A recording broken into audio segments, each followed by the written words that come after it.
નમસ્કાર દર્શક મિત્રો, ફોકલ પોઈન્ટ બાય અજય ઉમટમાં ફરી એકવાર આપ સૌનું સ્વાગત છે। શું રાહુલ ગાંધી અને સોનિયા ગાંધીની નેશનલ હેરલ્ડ કેસમાં ધરપકડ થઈ શકે?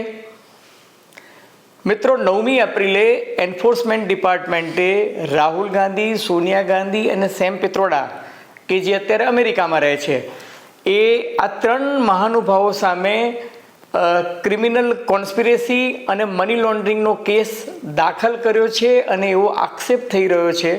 અલબત્ત ચાર્જશીટ જે છે એની તમામ વિગતો બહાર આવતી નથી, પણ એક એવો આક્ષેપ થઈ રહ્યો છે કે 2000 કરોડનું મની લોન્ડરિંગ થયું છે અને પ્રિવેન્શન ઓફ મની લોન્ડરિંગ એક્ટની કલમ 44 અને 45 અનુસાર આ 3 મહાનુભાવો સામે કેસ દાખલ કરવામાં આવ્યો છે, જેની સુનાવણી 25મી એપ્રિલે દિલ્હીની અદાલતમાં થવાની છે। ત્યારે એ પહેલાં એન્ફોર્સમેન્ટ ડિપાર્ટમેન્ટે રજિસ્ટ્રાર ઓફ પ્રોપર્ટીઝ જે છે એને એક નોટિસ આપીને નેશનલ હેરલ્ડ ન્યૂઝપેપરની મુંબઈમાં બાંદ્રા ખાતેની, લખનઉ ખાતેની અને દિલ્હીમાં બહાદુરશાહ જફર માર્ગ પર આવેલી મોટી પ્રોપર્ટી, કુલ 661 કરોડ રૂપિયાની પ્રોપર્ટી અને 90.21 કરોડના શેર જે છે એ એટેચ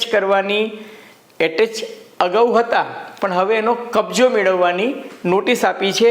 અને એટલે જ હવે એવું લાગી રહ્યું છે કે મામલો જે છે એ થોડો ગંભીર થઈ રહ્યો છે અને 25મી એપ્રિલે એન્ફોર્સમેન્ટ ડિપાર્ટમેન્ટના એડવોકેટ્સ અને એમના પ્લીડર્સ જે છે એ કોર્ટ સામે આ કેસની ડાયરી રજૂ કરવાના છે। ત્યારે શું ખરેખર સોનિયા અને રાહુલ ગાંધીની આ કેસમાં ધરપકડ થઈ શકે?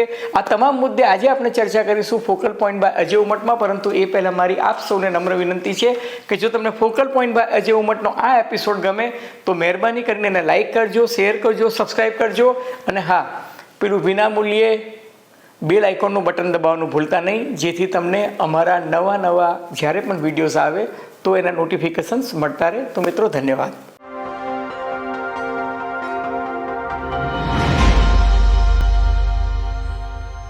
હવે મિત્રો, એન્ફોર્સમેન્ટ ડિપાર્ટમેન્ટે આજે બહુ સ્પષ્ટ શબ્દોમાં સપ્લિમેન્ટરી ચાર્જશીટ દાખલ કરી ત્યારે સ્વીકારી લીધું છે અને 2 દિવસ પહેલાં તમે આમ જોવા જઈએ તો હવે એ વાત જાહેર ગોપનીય બાબત થઈ ચૂકી છે કે એન્ફોર્સમેન્ટ ડિપાર્ટમેન્ટે ગત 9મી એપ્રિલે એક ચાર્જશીટ દાખલ કરી હતી, ત્યારબાદ સપ્લિમેન્ટ ચાર્જશીટ દાખલ કરી અને મેં અગાઉ ઉલ્લેખ કર્યો તેમ રજિસ્ટ્રાર ઓફ પ્રોપર્ટીઝને કહેવામાં આવ્યું છે કે નેશનલ હેરાલ્ડની મુંબઈ, દિલ્હી અને લખનઉ ખાતેની પ્રોપર્ટી જે છે એનો કબજો એન્ફોર્સમેન્ટ ડિપાર્ટમેન્ટને આપવામાં આવે। અલબત્ત 2023ની સાલમાં જ આ પ્રોપર્ટીઝ અટેચ થઈ ગઈ હતી અને 90.21 કરોડના જે શેર છે એ પણ હવે એનો પણ કબજો લેવાનો ઈડી પ્રયાસ કરી રહ્યું છે। ત્યારે આ કૌભાંડ ખરેખર શું છે? શું ખરેખર 50 લાખ રૂપિયામાં 2000 કરોડ રૂપિયાની પ્રોપર્ટી જે છે એ પડાવી લેવાનો અથવા તો ટ્રાન્સફર કરવાનો કારસો ખરેખર રચાયો હતો? અને મની લોન્ડરિંગનો જે કેસ દાખલ કરવામાં આવ્યો છે એની પશ્ચાત ભૂમિકા શું છે? મિત્રો, થોડુંક પરિપ્રેક્ષ્યમાં આખી વાત સમજીએ તો જવાહરલાલ નહેરુએ 1937-38માં જ્યારે આઝાદીનું આંદોલન ચરમસીમાએ હતું ત્યારે નેશનલ હેરલ્ડ નામના ન્યૂઝપેપરની શરૂઆત અંગ્રેજીમાં, સાથોસાથ ઉર્દૂમાં કોમી અવાજ અને હિન્દીમાં નવજીવન, આ 3 પ્રકાશન જે છે એ આઝાદીની લડાઈ માટે શરૂ કર્યા અને આ 3 પ્રકાશનની જે પેરેન્ટ ઓર્ગેનાઇઝેશન કહેવાય એ parent organisation associate journal limited હતી અને આ છે નોન લિસ્ટેડ કંપની હતી, એટલે કે કંપની લોઝ અનુસાર એનું લિસ્ટિંગ થયેલું નહોતું। એટલે 5000 જેટલા શેર હોલ્ડર કે જે સાચા અર્થમાં જોવા જઈએ તો આઝાદીના લડવૈયાઓ હતા, આઝાદીની લડાઈ માટે જેમણે જબરજસ્ત યોગદાન આપ્યું હતું, એ વીર સ્વાતંત્ર્ય સેનાનીઓએ આ 5000 જેટલા કોન્ટ્રીબ્યુટ કરી અને આ કંપની જે છે ઊભી કરી હતી। એટલે એક રીતે કહી શકાય કે 5000 જેટલા શેર હોલ્ડર આ કંપનીમાં હતા।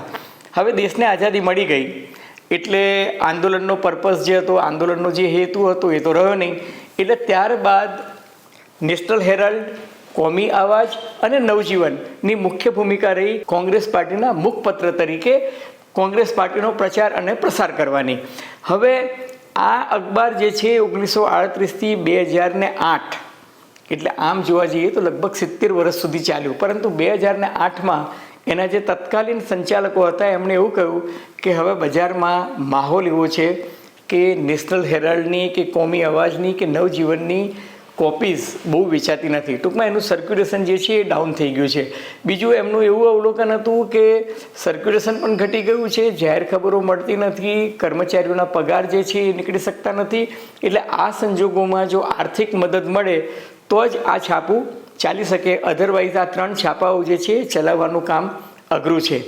એ સમયે ઓલ ઇન્ડિયા કોંગ્રેસ કમિટીએ એવું કહેવાય છે કે 90 કરોડ રૂપિયાની લોન આ છાપાને આપી, એટલે કે એસોસિએટ જર્નલ પ્રેસને આપી અને કહ્યું કે એસોસિએટ જર્નલ પ્રેસ જે છે એ આ 90 કરોડ રૂપિયાની લોન રાખે અને છાપાઓ 3 છાપાઓ ચલાવવાની કોશિશ કરે.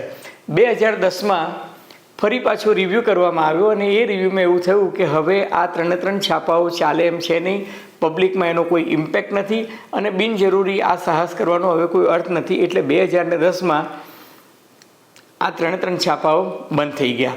હવે 3 છાપાઓ તો બંધ થઈ ગયા, પણ પેલી જે 90 કરોડની લોન ઓલ ઇન્ડિયા કોંગ્રેસ કમિટીએ આ નેશનલ હેરાલ્ડ ન્યૂઝપેપર અથવા તો એસોસિએટ જર્નલ પ્રેસને જે આપી હતી એ લોનની વસૂલાત કઈ રીતે થઈ શકે? હવે 2 રસ્તા હતા. એક તો આ જે એસોસિએટ જર્નલ પ્રેસ જે છે, જે જમાનો હતો જ્યારે આઝાદીના સંગ્રામ પછી અને કોંગ્રેસના જ્યારે શાસન હતું ત્યારે જવાહરલાલ નહેરુએ તો 1962માં દિલ્હીમાં બહાદુર શાહ જફર માર્ગ પર બહુ મોટી પ્રોપર્ટી 10,000 ચોરસ મીટરની પ્રોપર્ટી જે છે એ લીઝ પર આપી હતી. એટલે એ લોકો પાસે સંપત્તિ ઘણી બધી હતી. દિલ્હીમાં છે, લખનૌમાં છે, પટનામાં છે, ઇન્દોરમાં, ભોપાલમાં, પછી મુંબઈમાં બાંદ્રા સ્થિત બહુ મોટી પ્રોપર્ટી છે અને ચંદીગઢ પાસે પંચકુલામાં, આ બધા શહેરોમાં એસોસિએટ જર્નલ પ્રેસ એટલે કે નેશનલ હેરાલ્ડ અને બાકીના જે પબ્લિકેશન્સ છે નવજીવન અને કોમી અવાજ એની અલગ અલગ ઓફિસીસ હતી. હવે એ લોકોએ એન્ફોર્સમેન્ટ ડિપાર્ટમેન્ટનું કહેવું છે કે એ લોકોએ ધાર્યું હોત તો આ જે બધી પ્રોપર્ટીઝ જે છે ને, જે સ્થાવર અને જંગમ મિલકત જેને આપણે કહી શકાય, એની એ જમાનામાં માર્કેટ વેલ્યુ 1600 કરોડ હતી અને બુક વેલ્યુ 400 કરોડ હતી. તો હવે 400 કરોડની બુક વેલ્યુ હોય તો તમે 90 કરોડની લોન એ વખતે ચૂકવી શક્યા હોત, પરંતુ એ ચૂકવી નહીં. એટલે એન્ફોર્સમેન્ટ ડિપાર્ટમેન્ટનું એવું કહેવું છે કે આ તમે લોન ચૂકવી નહીં અને તમે એક યંગ ઇન્ડિયન કંપની બનાવીને આ લોન જે છે એઆઈસીસીએ આ 90 કરોડ રૂપિયાની લોન ખતવી નાખીને એવું કહ્યું કે હવે આ લોન જે છે એ આ લોકો પાસેથી વસૂલ કરી શકાય તેમ નથી. એટલે એ લોન જે છે યંગ ઇન્ડિયન નામની એક કંપની બનાવી, યંગ ઇન્ડિયન કંપની, અને એને આ લોન જે છે એ 50 લાખ રૂપિયામાં વેચી દીધી. હવે આ યંગ ઇન્ડિયન કંપની જે છે એને એવું કીધું કે કંપનીએ 50 લાખ રૂપિયામાં 90 કરોડની લોન લઈ લીધી વેચાતી, અને પછી એવું કીધું એસોસિએટ જર્નલ પ્રેસને કે અમને કાં તો ઇક્વિટી આપો કાં અમને લોનનું રીપેમેન્ટ કરો. અને પછી એવું કહેવાય છે કે એસોસિએટ જર્નલ પ્રેસની, એસોસિએટ જર્નલ લિમિટેડની એક એક્સ્ટ્રા ઓર્ડિનરી જનરલ મિટિંગ મળી અને એમાં 90.221 કરોડના નવા શેર જે છે એ ઇસ્યુ થયા.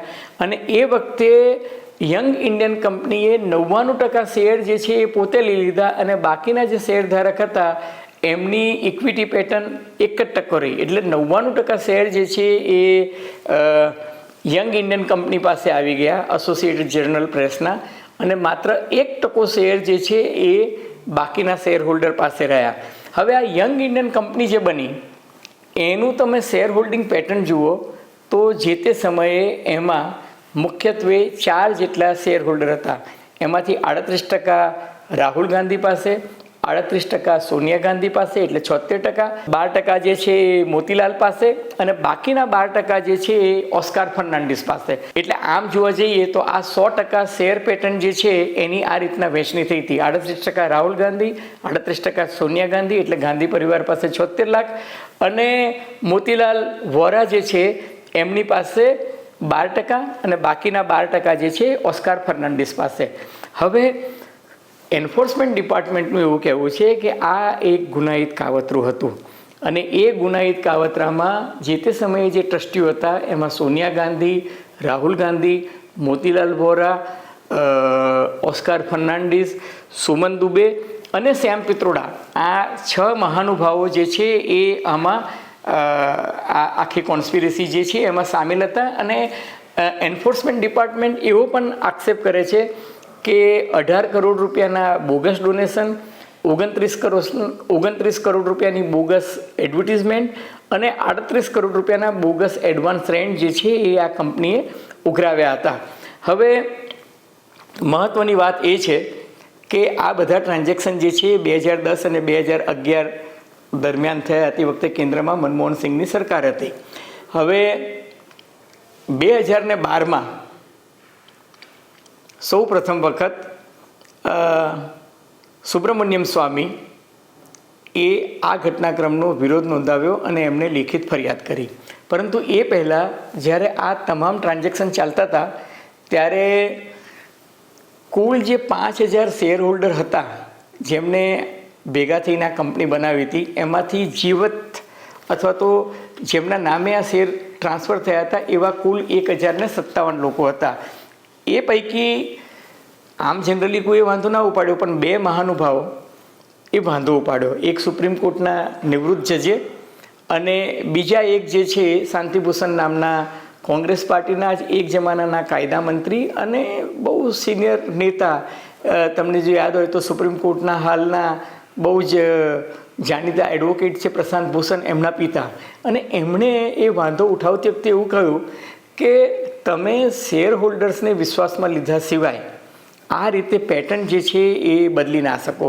તમે આ રીતના નવી કંપની બનાવી અને એમ કે પેટર્ન જે છે એ ન કરી શકો. અલબત્ત એ વખતે કોઈ ફરિયાદ થઈ નહીં, પરંતુ સૌથી પહેલી ફરિયાદ જે છે એ સુબ્રમણ્યમ સ્વામીએ 2012માં કરી. અને એ ફરિયાદના આધારે દિલ્હીની અદાલતે એવું કહ્યું કે પ્રથમ દ્રષ્ટિએ એવું લાગે છે કે આમાં તપાસ કરવી જોઈએ અને પ્રથમ દ્રષ્ટિએ ગુનો દેખાય છે, કારણ કે જે રીતના કેસમાં રજૂઆત થઈ છે અને જે રીતના પેટર્ન શેર હોલ્ડરની જોવા મળે છે એટલું જ નહીં, જે રીતના ટ્રાન્ઝેક્શન થયું છે એ જોતાં આમાં તપાસ થવી જરૂરી છે. અલબત્ત પછી આ મામલો હાઈકોર્ટ, સુપ્રીમ કોર્ટ સુધી ગયો, સ્ટે મળ્યો, તપાસ થઈ ના થઈ, આ બધું બહુ લાંબુ સબજ્યુડિસ મેટર છે એટલે એમાં હું નથી પડતો. પરંતુ આ ઘટનાક્રમ બાદ ઇન્કમટેક્સ ડિપાર્ટમેન્ટે સોનિયા ગાંધી અને રાહુલ ગાંધીને નોટિસ આપી અને એમણે કીધું કે ભાઈ તમે તમારા જે ઇન્કમટેક્સ રિટર્ન ફાઇલ કર્યા છે એમાં તમે આ 38% શેર જે લીધા છે એ અંગે કોઈ નોંધ આપી નથી. ને આ 38% શેર લેવા માટે તમે જે રૂપિયા ક્યાંથી લાવ્યા એ અંગે પણ કોઈ ઉલ્લેખ નથી. અને બીજું કે તમે એવું કહો છો કે ભાઈ અમે આ કંપની જે છે એ સેક્શન 25 1956ના કંપનીઝ એક્ટ પ્રમાણે બનાવી અથવા તો 2013ના સેક્શન 8 પ્રમાણે બનાવી. તો આ મિનિટ્સ ઓફ મિટિંગમાં કોંગ્રેસ પાર્ટીમાં, એઆઈસીસીમાં એનો ઉલ્લેખ નથી. યંગ ઇન્ડિયન કંપનીઝ બનાવી તો એના બંધારણમાં આ બધું મિનિટ્સ ઓફ મિટિંગ જે છે એમાં ક્યાં છે?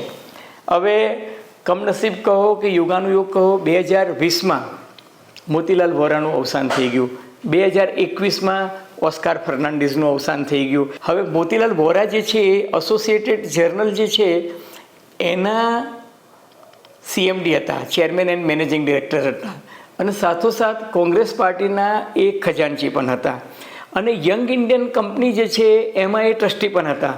એટલે મહત્ત્વની વાત એ છે કે જ્યાં કોન્ફ્લિક્ટ ઓફ ઇન્ટરેસ્ટ આવે છે પણ એ મોતીલાલ વોરાના કિસ્સામાં આવે છે, કારણ કે મોતીલાલ વોરા જે છે એમને કોંગ્રેસ પાર્ટીના ખજાનચી તરીકે અને એસોસિએટેડ જર્નલ પ્રેસ જે છે એના સીએમડી તરીકે એમણે જ એક પ્રસ્તાવ મૂક્યો કે આપણે આ જે છે લોન એક કંપનીને વેચી દઈએ. અને એ કંપની જે બનાવી એ યંગ ઇન્ડિયન કંપની બનાવી, અને એ યંગ ઇન્ડિયન કંપનીમાં પણ ટ્રસ્ટી તરીકે પાછા મોતીલાલ વોરા હતા. એટલે મોતીલાલ વોરાએ પ્રસ્તાવ મૂક્યો અને મોતીલાલ વોરાએ જે પ્રસ્તાવને સંમતિ આપી.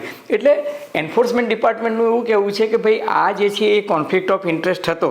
અને બીજું કે કોંગ્રેસ પાર્ટી જે છે એને આ સવાલો પૂછવામાં આવે છે. હવે રાહુલ ગાંધી અને સોનિયા ગાંધીના વકીલો જે છે એમનું કહેવું છે કે ભાઈ તમે અમારી પાસે મિનિટ્સ ઓફ મિટિંગ માંગો છો, પણ 2011માં કંપની રજિસ્ટ્રાર અથવા તો રજિસ્ટ્રાર ઓફ કંપનીઝ જે છે એની સમક્ષ અને કોંગ્રેસ પાર્ટીના જે ઓડિટેડ રિપોર્ટ્સ હતા એમાં તમામ બાબતોનો સ્પષ્ટપણે ઉલ્લેખ કરવામાં આવ્યો છે અને આ લેખિતમાં ઓડિટેડ રિપોર્ટ્સ જે છે એ જે તે સમયે ફાઇલ થયો છે.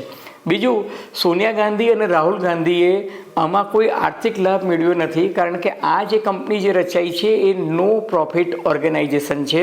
અને બીજું કે રાહુલ ગાંધી કે સોનિયા ગાંધી આમાંથી કોઈ આર્થિક લાભ લઈ શકતા નથી કે ડિવિડન્ડ લઈ શકતા નથી. અને બીજું કે મની લોન્ડરિંગનો જે આક્ષેપ થાય છે એ મની લોન્ડરિંગનો આક્ષેપનો પ્રશ્ન એટલા માટે ઉપસ્થિત થતો નથી કારણ કે કોઈ પ્રોપર્ટી ટ્રાન્સફર થઈ નથી કે આર્થિક લેતી દેતી પણ થઈ નથી. હવે આ કોંગ્રેસનો બચાવ છે. અલબત્ત મામલો જે છે અત્યારે દિલ્હી હાઈકોર્ટથી માંડીને સુપ્રીમ કોર્ટ વચ્ચે અલગ અલગ રીતના સબજ્યુડિસ છે, એટલે અત્યારે એ મુદ્દે બહુ ચર્ચા કરી શકાય તેમ નથી. અત્યારે આપણે જે ચર્ચા કરી એ અત્યાર સુધીના થયેલા ડેવલપમેન્ટ અને એના આધારે એકત્રિત કરેલી માહિતીના આધારે જ છે.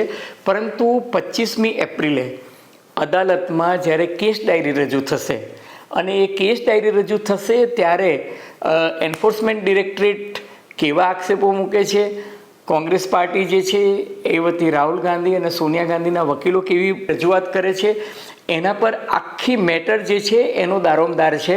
અલબત્ત અત્યારે તો કોંગ્રેસ પાર્ટી એવું આક્ષેપ કરી રહી છે કે માત્ર ને માત્ર રાજકીય કિન્નાખોરીથી આ એક પ્રકારની હેરાનગતિ જે છે એ થઈ રહી છે.